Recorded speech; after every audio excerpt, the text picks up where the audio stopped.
All right, so I'm going to do a little video on converting fractions to decimals to percents and just really make sure that you have an opportunity to hear and see that process. So I'm going to try to do three different examples, starting with fractions, starting with decimals, starting percents, and kind of work our way around. It's similar to the web that we have had, right? So you have your fraction up here, and then your decimal here, and your percent here, and then your picture here, right? So it's same. That's been our process of setting things up, is what it looks like. But specifically, I'm just going to look at the math behind it all, right? So if I start with the fraction, say, let's go with 5/6, and I want to take that fraction 5/6 and I want to make it into a decimal. We're gonna start by making it into a decimal. 5/6. What is that as a decimal? Well, the process of taking a fraction and making it into a decimal is division, right? So there's two things. You could do the division, which I'm going to show you, or if you were able to make this into a tenth or a hundredth, like if 6 went into 10 or 6 went into 100, I can convert the fraction to be over 10 or over 100. In this case, I can't. I'll show an example where that does happen, but this case, I have to do the division. So to become a decimal, I'm taking 5 divided by 6, because that's what this says. 5 over 6. 5/6 is the same thing as 5 divided by 6.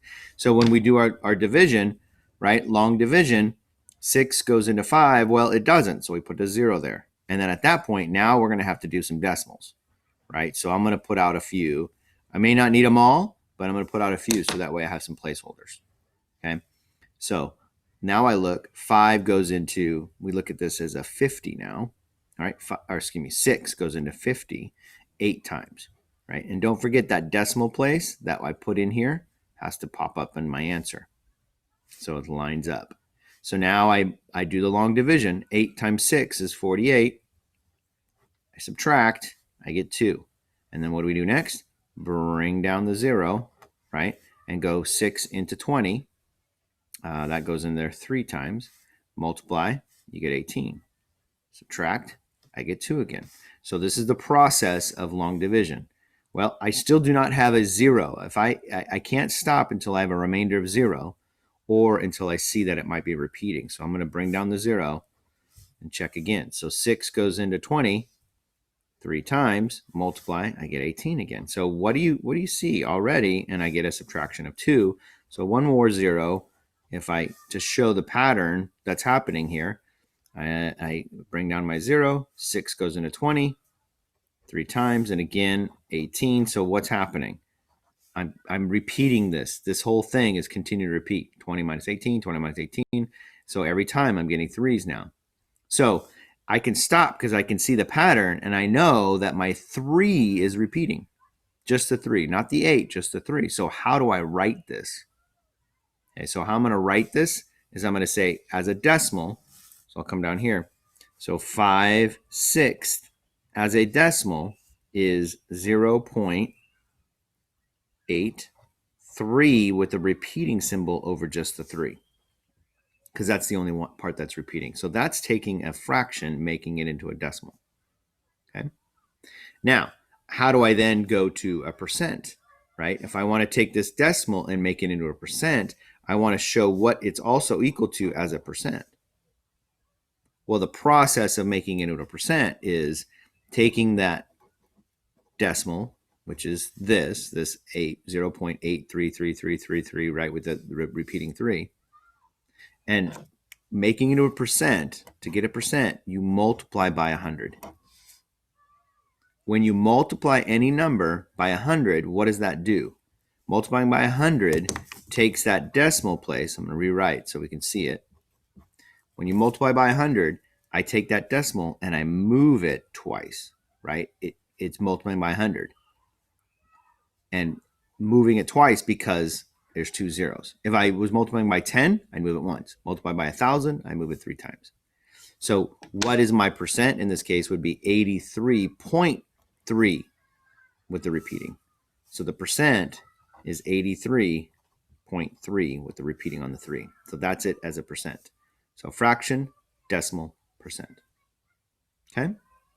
So I want to show what if my fraction, so I'm going to do another one, but what if my fraction in this case, let's say is,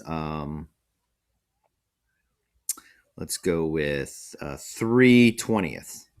Okay, so my fraction's 3/20th, and I want to make that into a decimal.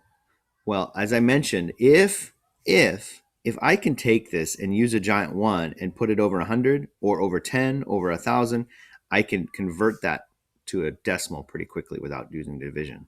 So there's a few ways you can do the long division, which most of the cases we have to, or if that number can be converted to a fraction, if 3/20ths can be converted to a fraction of something over 100 or something over 10, then there's another process. So it can be, right? You can see it. I can multiply by a giant 1 of 5/5. 20 times 5 is 100. So 3 times 5 is 15. Why did I do that? Because anything over 100 is a percent, right? So I could say, now I've got this 3/20th, and I can say, oh, right away, I notice that's going to be 15%, right? Because 3/20ths was converted to 15 over 100, and anything over 100 is in the form of a percent. The other thing too is, how do I read this fraction? This is 15/100ths. Well, 15/100ths, if I write that as a decimal, 15/100ths would look like that. So once you put it over 100 or over 10 over 1,000, you can read the fraction and write it as a decimal. All right, so that's another way of converting fractions, decimals, and percents. All right, I hope that helps.